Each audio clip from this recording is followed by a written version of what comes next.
Hey guys, Jack here. I've really done a chair video in a while. Seems a little dull. Let's get some light in here. Ah, that's better. So, let's look over Young Justice Season 2, and if you don't mind me, I need to bring stuff up. I need to bring up for, well,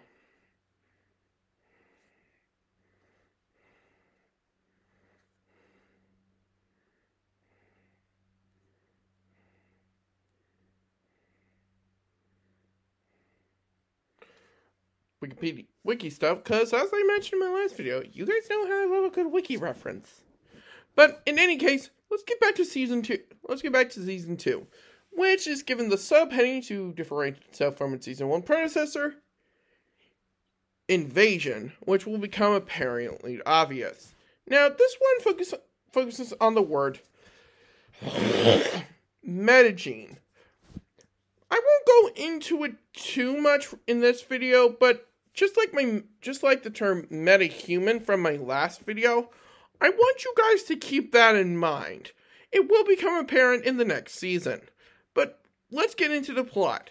So, Season 2 has the team change out with Also, before I continue into this one, there's actually a video game that ties Season 1 and Season 2 together. It's not good. The story is good, mind you. It's just the graphics is just meh. I mean, they're not the worst graphics in the world, mind you, but it could be better. But in any case, sorry about that. Let's get into Season 2 proper by looking at the new team. Like I mentioned before, some members of the team have come and gone. Rocket and Zatanna have joined the Justice League. Wally and Artemis have decided to retire, with some of the team still sticking around, like McGann and Superboy. Dick Grayson, like the comics, has moved on from the name Robin in order to evolve into his own superhero, that being Nightwing. We also meet Batgirl, we also want to the new members of the team. We have Bumblebee. If you guys have ever seen the 2003 animated Teen Titans series, you know Bumblebee is similar to the Atom. She has the ability to shrink her size at will, has wings that allows her to fly, and can shoot energy stingers. Her boyfriend, Mal, also joins the team, originally as a communications expert, but later took up the title of Guardian. Guardian was their Season 1 character who was actually another clone of the original Roy Harper. Speaking of which, the original Roy is finally found and returns to the field, becoming Arsenal, officially saying Speedy is dead. I would have to agree. But in any case, Beast Boy also returns to the team. Hang on. For those of you who have never seen any media of the Teen Titans, shame on you.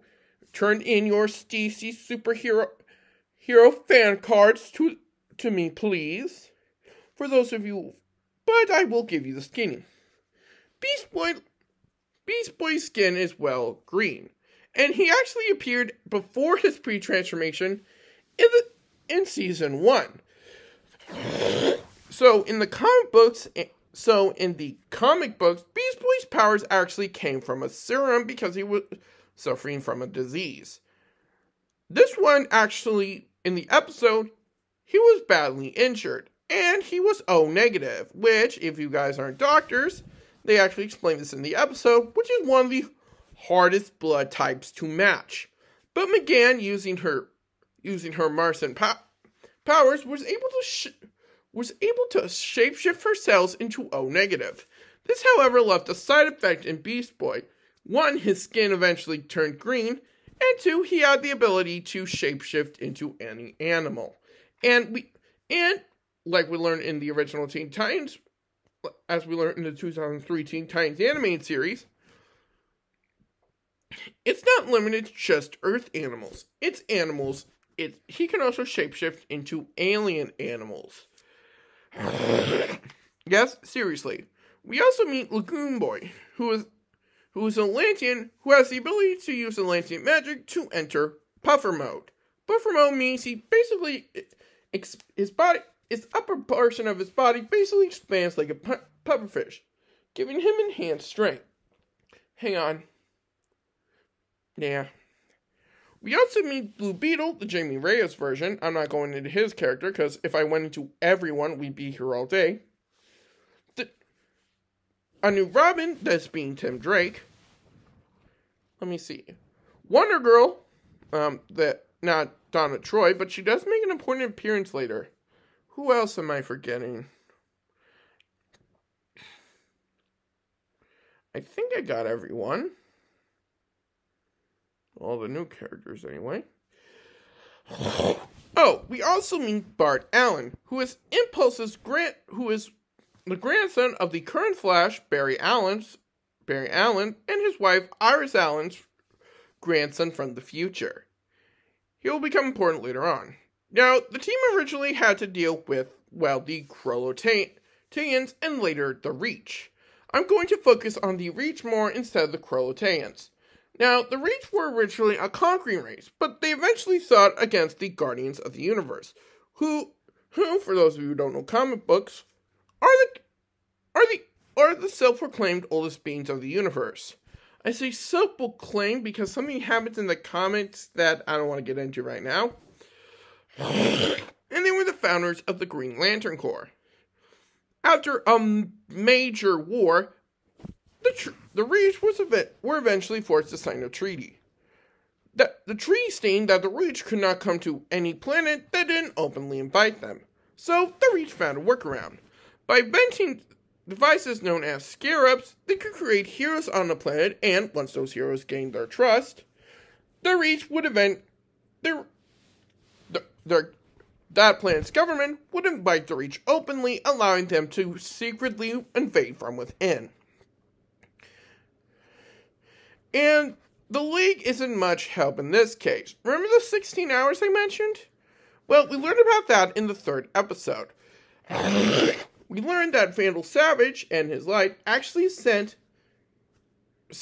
those 6 Leaguers that, for those 6 Leaguers, they would be Batman, Superman, Wonder Woman, John Stewart's Green Lantern, Martian Manhunter, and Hawkgirl to a planet called Rimbor, where they raged and destroyed for 16 hours. Yes, seriously. And exclaiming in several alien languages that they were the Justice League of Earth, and that they should be wary, and that all species should be wary of them. So John went to consult with the Guardians of the Universe. And what did they say? Hold a trial. Yes, so the 6 Leaguers that went on trial, including Hawkman, who, well, Hawkgirl, they're in love, you get the rest. And Icon, who would serve as basically the intergalactic space, who would serve as intergalactic space lawyer, I do not regret saying it like that, would head to Rimbor while the other Leaguers remained on Earth, including the team. However, things did not go well. But we later meet Green Beetle, who is from Mars and as a result puts Jamie Scarab on mode. Now, in the episode before the penultimate episode, the team is eventually able to turn, well, the Scarab off mode, as well as Green Beetles, allowing Jamie and the Green Beetle's host, named Ba'ar's Ba'om.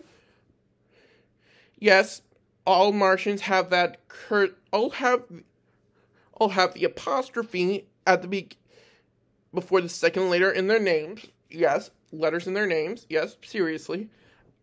Allowing them to control their scarabs once again. So, why was Jamie Scarab off mode?